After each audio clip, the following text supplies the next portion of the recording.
ก็ตลอดเดียวรายยมพูว่ายมบ้านเราจะไปยกกำเลยเป็นงานบรรบุยนะ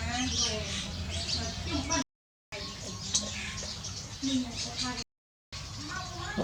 เราเราไม่ได้หักเพราะคนรู้หักเพราะคนเลี้ยงแกะยาเย็ดตัวนี้หักเหลือนุ่ยหักเหลือไม่มันมันถูกสั่งเพราะ